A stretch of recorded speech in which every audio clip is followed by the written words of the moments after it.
La última vez que se vació la vejiga.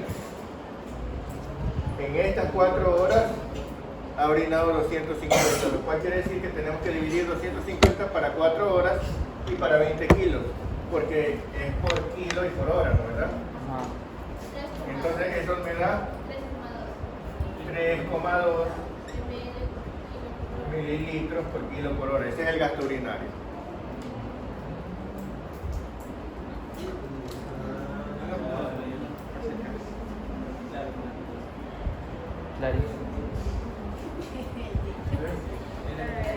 En 4 horas se han formado ¿cuántos mililitros de orina? Se han formado 250. No es que aquí a las 4 ¡pum!, se formaron 200, no. Estos salieron de lo que se había formado antes. ¿Sí? A partir de aquí empezó a formarse esta orina que aquí salió. Entonces estos 250 mililitros, ¿cuántas horas demoraron en formarse? 4 horas. Entonces 250 mililitros en 4 horas. Por lo tanto, en cada hora, ¿cuántos mililitros se formaron? 250 dividido para 4. 250 para 2, 125 dividido para 2, 62,5, ¿no, verdad? 62,5. Ajá, ya. Entonces, 62 mililitros por hora. Pero yo quiero saber por kilo también por hora. 62 dividido para 20. ¿Verdad? 62,5 dividido para 20 me da 3,2. Ese es el gasto urinario. Entonces, ¿esto es normal? Sí. Sí. Si tuviera 0,8, yo diría que tiene Oliguria. Si tuviera 6,4, yo diría que tiene Oliguria. Si tuviera 0,2, Anuria. yo diría que tiene anuria. ¿Está claro? Sí. ¿Ya? Entonces lo normal lo consideramos de 1 a 5. Claro, lo normal. De 1 a 3, listo. ¿Ustedes de 1 a 3 o hasta 5? Lo habitual es que esté entre 1 y 3. Eso es lo que estoy diciendo. Pero para considerarlo poliuria, la mayoría de los autores no lo consideran sino hasta que está más de 5. Porque eventualmente la persona se le ocurre tomar mucho líquido y entonces hace una uresis abundante y no necesariamente es anormal, ¿no? ¿Ya? Ahora, cuando usted hace diagnóstico diferencial de oliguria o de poliuria, usted tiene que ver si esa oliguria o esa poliuria es adecuada o es inadecuada. ¿Por qué? Porque el riñón debe elaborar la cantidad de orina necesaria para compensar al organismo. O sea, si el organismo tiene demasiado líquido, es normal que el riñón orine más, que forme más orina, que bote más líquido. Si el organismo está deshidratado, es normal que el riñón concentre más la orina, bote menos líquido, ¿verdad? ¿Sí? Pero si el paciente está deshidratado y está haciendo poliuria, eso es una uresis inadecuada. O si el paciente está edematoso y está haciendo oliguria, eso es inadecuado, ¿verdad? Entonces lo primero que tenemos que ver, después de haber visto si tiene retención urinaria, si realmente es poliuria u oliguria, lo primero es ver si es verdaderamente oliguria o si es verdaderamente poliuria. En el caso de los dos también hay que ver si están bien pesados los pañales, bien medidos, etcétera, ¿no? Porque eso también puede pasar. Pero suponiendo que es verdad, lo primero que tenemos que ver es si el riñón está funcionando adecuadamente, ¿no? Porque imagínese usted un paciente edematoso que empieza a hacer poliuria, ¿ya? ¿Qué dice usted? ¿Está bien o está mal? No, está eliminando.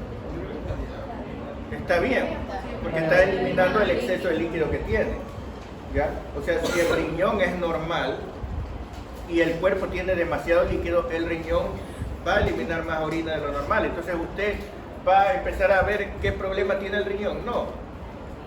¿Sí? Usted se da cuenta que efectivamente el riñón está bien, ¿no? Si el paciente está deshidratado y orina poco, entonces usted va a decir el riñón está fallando. No necesariamente. El riñón puede ser que esté tratando de ahorrar, ¿no es verdad? Entonces eso es adecuado.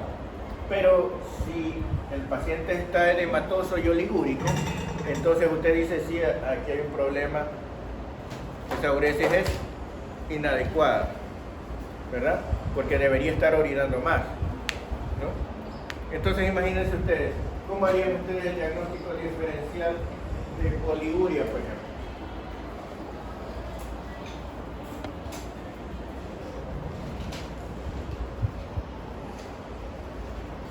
Primero comprobamos que de verdad es poliuria, ¿no es verdad? Una vez esto ya hemos medido, hemos visto que es más de 5 mililitros por kilo por hora, ¿qué tenemos que ver? La causa. Si es renal o... Si es adecuada o inadecuada. ¿Cuándo sería adecuada? ¿Verdad? ¿Y cuándo sería inadecuada? Cuando está deshidratada. Miren que uno dice, entre los signos de deshidratación está la oliguria, ¿no verdad? Pero eso suponiendo que el riñón está sano. Porque si el riñón está enfermo y está haciendo poliuria inadecuada, entonces el niño se puede estar deshidratando porque está botando mucho líquido por la orina, ¿ya? Entonces, en ese caso, el paciente estaría deshidratado y tendría poliuria. Usted no puede decir, pero está orinando bien, no ha de estar deshidratado. ¿Sí me explico? ¿Ya? Usted no puede diagnosticar deshidratación nada más por la cantidad de orina. ¿Sí? Usted tiene que ver todos los signos de deshidratación. Tiene que ver si tiene la mucosa seca, los ojos hundidos, la frontalidad hundida, si habla sin lágrimas, etcétera, ¿no verdad? ¿Sí? En el taquicardia se le va la presión. Usted lo tiene al paciente seco ahí, desmayándose. Y con poliuria no va a decir, pero está orinando bien, no está deshidratado. ¿Ya? Ese paciente está con un riñón funcionando mal, está botando líquido aunque no debería botarlo. ¿La verdad? Entonces, aquí tenemos poliuria adecuada o inadecuada. Si la poliuria es adecuada, ¿cómo sabemos? Porque el paciente está reteniendo líquido. ¿Cómo lo sabemos entonces? Lo sabemos por historia clínica. ¿Qué tenemos que ver? Tenemos que ver cuánto líquido ha recibido. Imagínense ustedes que tengamos un paciente que lo hemos hospitalizado y que le pusimos líquido para hidratarlo, pero no calculamos bien, o el aparato no tiene una bomba de infusión, sino que lo dejamos aquí que salga el chorro y no nos dimos cuenta y empezó a pasar líquido y él entró demasiado líquido. ¿Cuál va a ser la reacción normal del organismo? Orinar mucho, ¿verdad? Entonces no vamos a ir a buscar cuál es la enfermedad del riñón, simplemente hemos ingresado demasiado líquido. Si el paciente tiene polidipsia psicógena, ¿no? Empieza a tomar líquido nada más, o empieza a tomar líquido por obligación, porque la mamá le dice que para curarse tiene que tomar harto líquido y empiezan a darle agua aunque no tenga sed. ¿Qué va a empezar a hacer? Va a empezar a hacer poliuria, ¿no verdad? Entonces, lo primero que tenemos que ver es los antecedentes, cuánto líquido ha ingerido, ¿verdad? ¿Sí? Y lógicamente esto debería ser un balance completo, o sea, cuánto líquido ha ingerido y cuánto ha perdido por otro lado, porque si el paciente ha tenido vómitos y diarrea, ha estado perdiendo líquido por otras vías, ¿no verdad? Entonces uno tendría que ver cuánto ha ingresado y cuánto ha salido y por lo tanto si esa uresis es adecuada o no, ¿verdad? Lo mismo acá, la historia clínica, el balance, porque si este paciente ha ingresado poco líquido o mucho líquido es diferente, ¿no verdad? Que haga poliuria. Muy bien. Y lógicamente eso es historia clínica, pero también debe ser examen físico. ¿Ya? En este caso, ¿qué deberíamos encontrar? Edema, o por lo menos una hidratación normal, ¿no?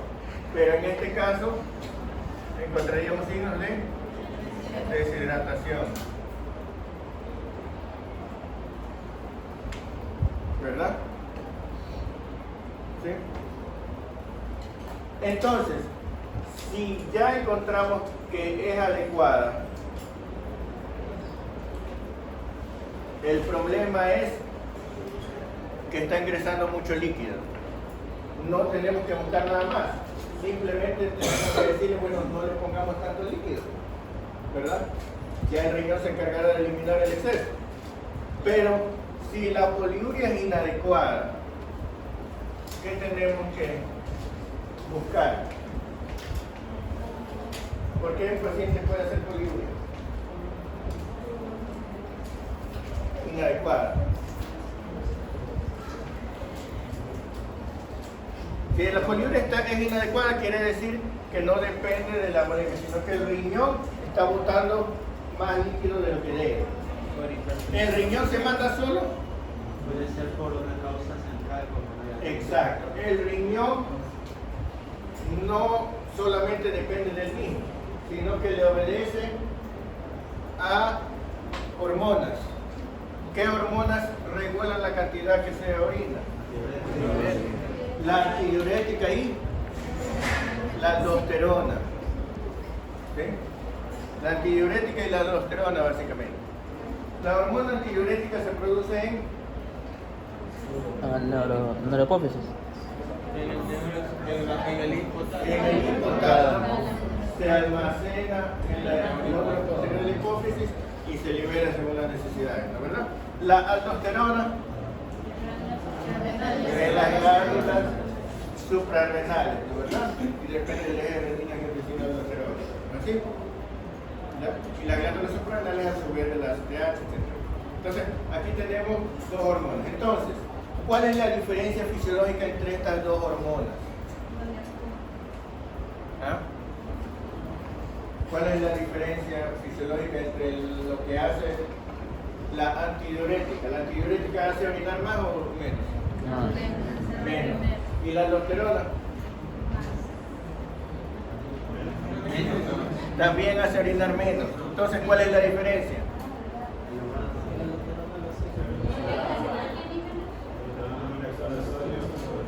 Exacto, los electrolitos. La aldosterona no hace reabsorber primariamente agua. Lo que hace es reabsorber cloro, sodio, y por lo tanto con el cloruro de sodio se viene el agua. Y a cambio lo intercambia por potasio o hidrógeno según lo que esté más disponible. ¿No, verdad? Entonces, la aldosterona no actúa solo sobre el equilibrio hídrico, sino también sobre los electrolitos. La aldosterona hace retener agua, pero también sodio y cloro, y bota potasio y ácido, potasio y hidrógeno, ¿no, verdad?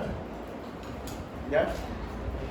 Entonces, si tenemos poliuria inadecuada, quiere decir, si fuera por la aldosterona, quiere decir que la aldosterona está elevada o baja. Baja. Entonces eso sería un hipoaldosteronismo. Puede ser que la aldosterona esté baja. O también puede ser que estemos bloqueando la acción de la aldosterona por un medicamento que sea un antagonista de la aldosterona. ¿Cuál? Exacto, ¿no? ¿Ya? ¿Se acuerdan de las hidronolactonas? Ahorrar potasio. Los diuréticos ahorradores de potasio, le dicen, ¿verdad? ¿Por qué? Porque actúa sobre la aldosterona, pues. Porque bloquea inhibe la la aldosterona para que aldosterona. no le elimine el Sodio, cloro y agua, y en cambio retiene potasio e hidrógeno, ¿verdad? ¿Sí? Entonces ahí tenemos una diferencia con la antidiurética, porque la antidiurética actúa a nivel de los tubos colectores, la acuaporina, y es agua. Solo lo que hace es reabsorber agua, ¿verdad? ¿Ya? Entonces, lógicamente, eso podría ser una razón por la que tengamos poliuria inadecuada, que tengamos un hipoaldosteronismo o una aldosterona bloqueada o una antidiurética Aurora potasio. disminuida, ¿no es verdad? Ahora, la antidiurética disminuida, cuando está la antidiurética disminuida, ¿cómo se llama ese síndrome? Eso se llama diabetes insípida. ¿Ya? ¿Por qué se llama diabetes insípida? Poliuria, pero no hay glucosuria. Porque hay poliuria, pero no hay glucosuria. Cuando ustedes estudian la diabetes, los primeros signos de la diabetes son polidipsia, polifagia y poliuria, ¿no verdad? ¿Pero por qué hay poliuria? Porque la glucosa en sangre, la glicemia, supera el umbral renal y se produce glucosuria. Pero como la glucosa tiene poder osmótico, va arrastrando agua. Y entonces botamos glucosa, pero también botamos un exceso de agua, ¿no verdad? ¿Ya? Entonces, aquí tenemos un paciente que está botando líquido por déficit de antidiurética. También tiene poliuria, pero no tiene glucosuria. Y por lo tanto, la orina no sabe dulce. ¿No verdad? Porque ustedes se acuerdan que los antiguos europeos probaban la orina para ver si tenía diabetes, ¿no? Entonces, si estaba dulce, diabetes como miel, diabetes mellitus. Y si no estaba dulce, diabetes insípida. ¿No verdad? ¿Ya? Entonces no tiene nada que ver la una con la otra, pero se llaman igual. Entonces, cuando hay un déficit de ADH, eso se llama diabetes insípida. Pero acuérdense que deben haber estudiado ustedes que existe la diabetes insípida nefrógena y la nefrógena. ¿Qué es la diabetes insípida nefrógena? Cuando hay ADH, pero el riñón no le hace caso, ¿verdad? Entonces, eso sería un problema en el mismo riñón, ¿verdad? Entonces, aquí tenemos que el riñón puede estar recibiendo órdenes anormales, ¿ya?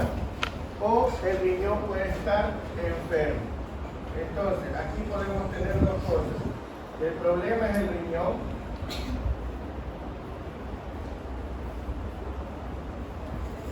O el problema son el control del riñón. ¿No verdad?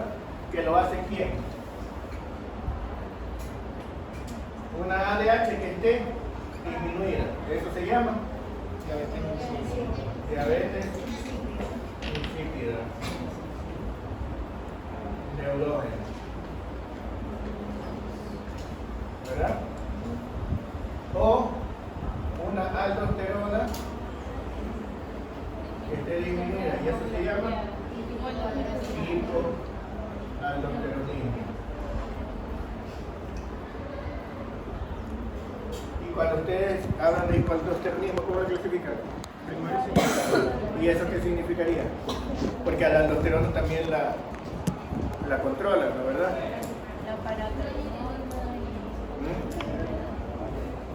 ¿Dónde se produce la aldosterona? En las glándulas suprarrenales. ¿Qué parte tiene la glándula suprarrenal? Tiene corteza y médula. Muy bien. ¿En cuál de las dos se produce? En la corteza suprarrenal. Porque en la médula se produce adrenalina, noradrenalina. Muy bien. Y la corteza tiene a su vez tres capas: glomerular, fascicular y reticular, que producen respectivamente mineralocorticoides, glucocorticoides y corticoides sexuales, ¿no verdad? O esteroides sexuales. Los mineralocorticoides, ¿por qué se llaman así? Todos se llaman corticoides por la corteza. ¿Por qué mineral? Porque actúa en el metabolismo mineral, en los electrolitos. Y entonces ahí tenemos a la aldosterona, porque actúa sobre el sodio, el potasio, el cloro, el hidrógeno, ¿verdad? ¿Ya? Los glucocorticoides se llaman así, como el cortisol, la cortisona. ¿Por qué? Porque actúan sobre el metabolismo de la glucosa, aumenta la glucosa en sangre, ¿no verdad? Y los esteroides sexuales, ¿no? Ya saben para qué sirven, ¿no verdad? Entonces, aquí tenemos, ¿qué capa sería entonces?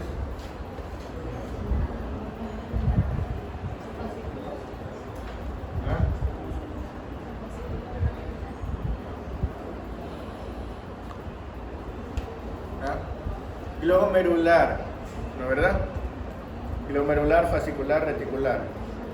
Mineral, corticoides, glucocorticoides, corticoides, entonces, lógicamente, ¿quién controla a la corteza suprarrenal? La adrenocorticotropina. ¿Quién se libera? ¿Quién la produce? La adenohipófisis. Y esta, a su vez, ¿quién lo controla? El hipotálamo, produciendo la hormona liberadora, digamos el factor liberador, la hormona liberadora de ACTH, ¿no verdad? ¿Ya? Entonces, miren ustedes, aquí tenemos posibilidades diagnósticas. Y la otra es que la aldosterona esté bloqueada, ¿ya? Por fármacos. Entonces, en el control tenemos que ver otra causa de poliuria que son los diuréticos. ¿Quién le puede ordenar al riñón que orine mucho? Los diuréticos.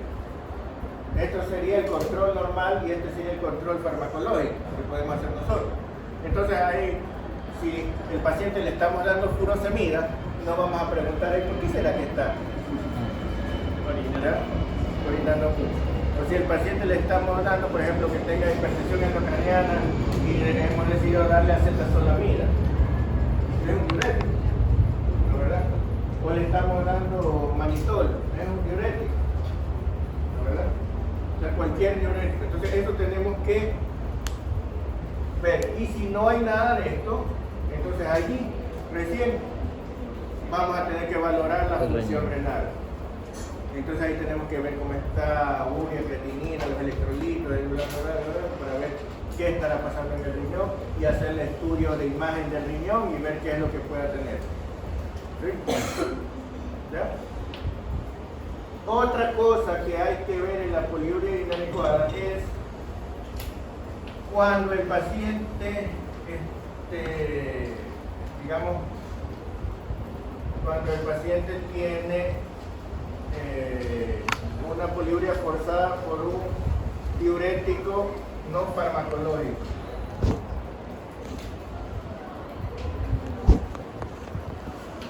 Y el diurético no farmacológico más común es la glucosa. ¿Ya? O sea, la hiperglicemia, la diabetes. El paciente diabético tiene poliuria, ¿no verdad? ¿Por qué la glucosa es diurético? Porque es un diurético osmótico, igual que el manitol, ¿no verdad? Es un azúcar.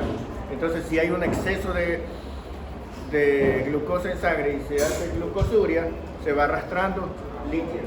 Entonces, todas estas, claro, entonces todo esto simplemente usted lo mide, ¿no? ¿Ya? Esto, ¿cómo se diagnostica? Con historia clínica. Usted ve simplemente qué fármaco está recibiendo. ¿Esto cómo lo diagnostica? Con un examen de orina para ver si hay glucosuria. Y lógicamente, si hay hiperglicemia, ¿ya? Lo va a ver con un examen de sangre, ¿no verdad? Hiperglicemia y glucosuria. ¿Ya? Que no basta que haya un poquito de hiperglicemia, tiene que haber glucosuria para que produzca poliuria, ¿no? Para que arrastre. ¿Ya? ¿Es posible determinar el nivel de aldosterona en sangre? Sí, lo mismo acá, ¿no? Entonces, ¿estamos claros hasta aquí? ¿Ya?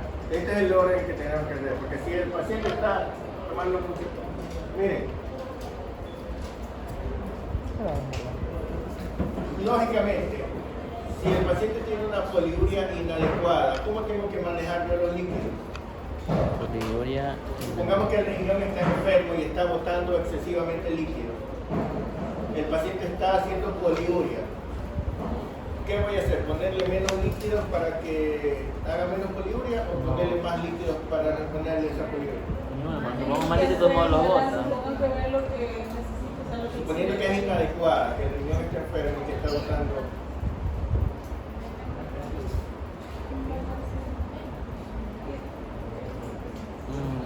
El electrolito que se le pone los botes, pues. Si es inadecuada, quiere decir que el paciente está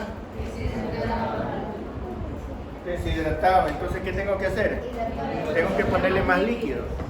El paciente está orinando mucho, tengo que ponerle más líquido. No le voy a decir, como está en poliuria, le voy a restringir los líquidos. Porque ahí le restringo los líquidos, no le doy líquidos y los está botando, va a caer en shock hipovolémico por deshidratación. ¿No, verdad? Pero si el paciente tiene una poliuria adecuada, entonces es al revés. Aquí sí tengo que restringir líquido, que le estoy poniendo demasiado. ¿No, verdad? ¿Estamos claros? ¿Ya? Lógicamente que todo esto mientras no pueda corregir la causa, porque si lo que tenemos es glucosuria, primero bajemos el azúcar, no le vamos a seguir respondiendo líquido mientras él sigue botando. No. ¿Ya? Suponiendo que no puedo corregir la causa inmediatamente, entonces yo tengo que equilibrarlo así. ¿Estamos claros? ¿Ya? Miren, hace un tiempo me encontré en la sala con un prematuro extremo de esos chiquititos que son como bolitas colores, ¿no? De esos chiquititos, que estaba haciendo poliuria. Yo lo encontré el día sábado, me parece, y el niño estaba haciendo poliuria desde el lunes. ¿Ya? Poliuria, así, un gasto urinario altísimo, creo que tenía como 12 de gasto urinario. ¿Ya? Le estaba orinando la vida. Los médicos dijeron esta poliuria se debe a la inmadurez renal, ¿no? ¿Ya? Y empezaron a reponer líquido. ¿Ya? Cuando llego, lo que hago es ir a buscar el balance del día domingo anterior para ver cuántos líquidos le habían puesto antes que empezara a hacer la poliuria. Y me doy cuenta que le habían puesto una gran cantidad de líquido. Entonces el niño había empezado a hacer poliuria por exceso de líquido. Y como hizo poliuria por exceso de líquido, los médicos asumieron que era inmadurez y le empezaron a poner más líquido. Y mientras más líquido, más líquido. Entonces yo ese día sábado solamente le restringí los líquidos y se le acabó la poliuria y se quedó bien el niño. ¿No, verdad? El pobre riñón haber dicho, ¿no? ¿Ya? Más vale estaba bien maduro ese riñón, porque si no hubiera estado maduro, imagínate, ya estaría desmatizado con tanto líquido. Eso es lo que quiero que entiendan. Usted tiene que comprender lo que está pasando, porque en un caso tiene que restringir y en otro caso tiene que poner más líquido, y es el mismo signo. Es la misma poliuria. O sea, usted no puede decir porque tiene poliuria vamos a hacer, ni porque tiene oliguria vamos a darle más líquido. ¿Ya? Usted tiene que saber qué es lo que está pasando. ¿No? ¿Ya? Si tenemos un paciente con oliguria,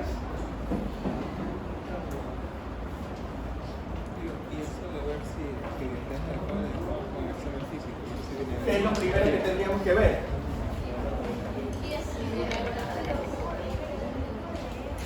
Y no es retención urinaria.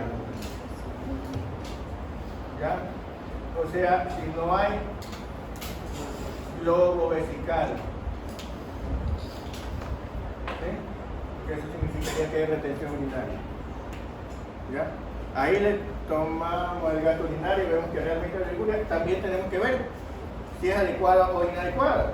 Pero aquí sería, si es adecuada, el balance y el examen físico me van a decir que este paciente está deshidratado. Y en cambio acá,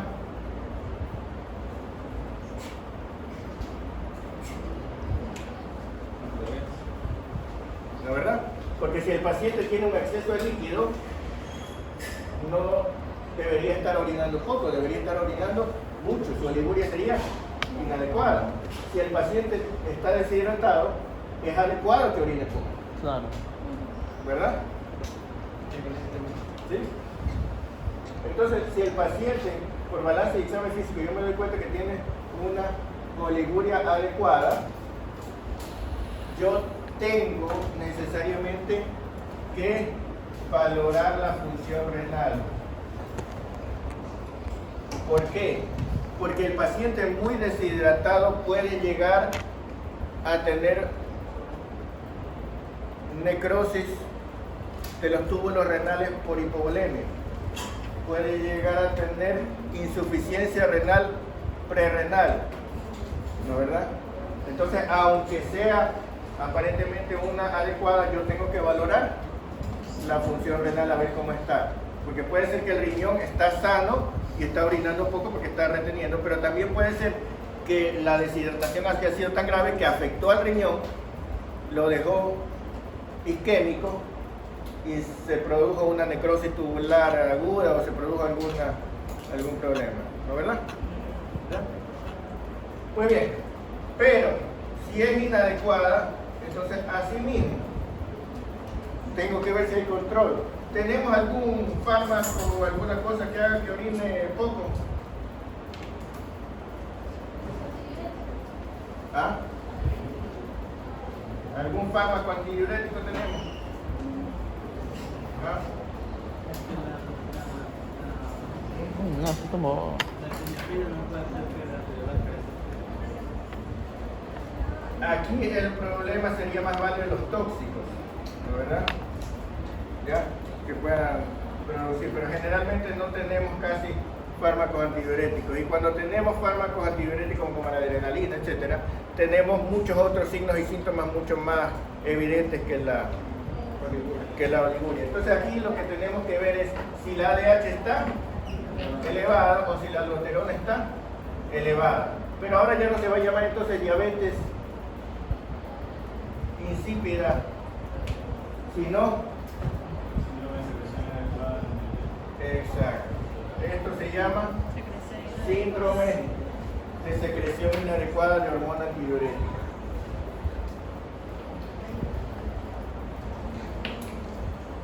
¿Sí? Y aquí ustedes tienen que entender, no confundirse, porque tenemos la impresión, muchas veces el médico le da la impresión de que secreción inadecuada significa que se secreta poca. No. Cuando decimos secreción inadecuada no significa secreción insuficiente, no significa secreción escasa, significa secreción que no debería producirse, es inadecuado. Cuando usted está deshidratado, ¿debe secretar antidiurética? Sí, ¿verdad? Porque debe retener líquidos. Pero si usted no está deshidratado, o si está hematosis, ¿debe secretar antidiurética? No. Y si secreta antidiurética, ¿esa secreción es adecuada o inadecuada? Eso es lo que llamamos síndrome de secreción inadecuada. Se secreta cuando no debe secretarse, o sea, está elevada, no es que está disminuida. ¿Sí? Cuando no debería haber, hay. Eso es lo que se llama secreción inadecuada de hormona antidiurética, ¿verdad? Lógicamente, la secreción inadecuada de hormona antidiurética, ¿cuál es la diferencia con la aldosterona? Que esta retiene solo agua. Y por lo tanto, si usted hace un examen de sangre, va a estar disminuida la natremia. ¿Ya? Va a haber una hiponatremia dilucional. ¿Sí? El paciente va a tener el sodio bajo en sangre, no porque le falte sodio, sino porque le sobra agua. ¿Ya? No es que le puso poco azúcar o poco limón, le puso demasiada agua y le quedó aguada la limonada. ¿Sí? ¿Estamos claros? Ya, eso es lo que llamamos una hiponatremia dilucional. En cambio acá, si tenemos esto sería ya un hiperaldosteronismo, que también lo dividimos en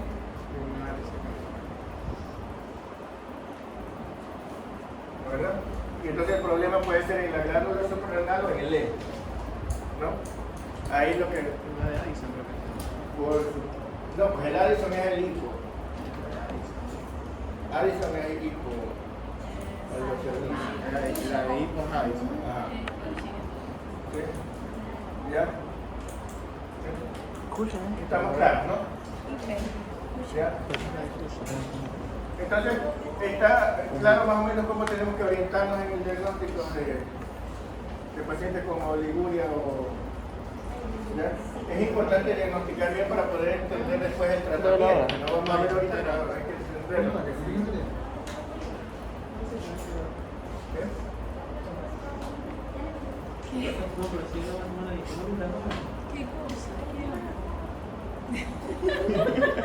¿Qué hablan? Que estábamos grabando y te iba a tomar fotos de nuevo. Hay que tener toda la información. No lo revisa. ¿De qué? Ahí queda el final de la canción. Al final de la labor. Bueno, pero ya puede borrar, ¿verdad? Sí.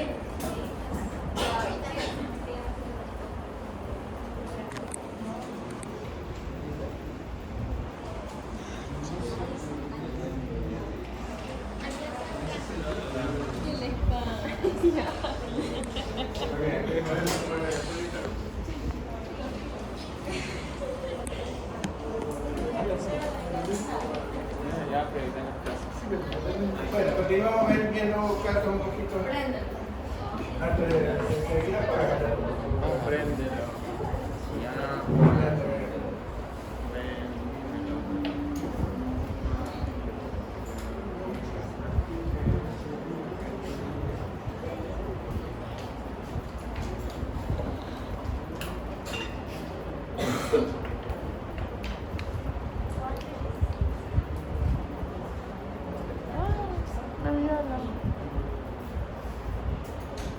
Él está preocupado por las notas. Él te revisa las notas, él. Ya le subieron notas. Él te revisa cada ratito. Él me revisa. Ya se vio. Uy, Dios. ¿Cuánto te fue? 9.99. Sí, él lo quiere dar 99.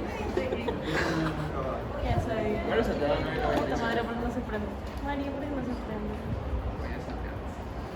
No se prende.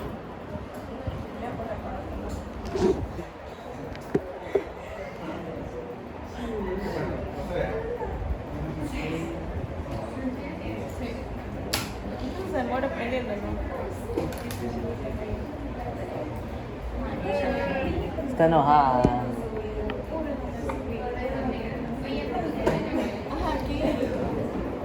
Bueno, mientras tanto, a ver, doctor, hábleme de la fisiopatología del síndrome de Freud.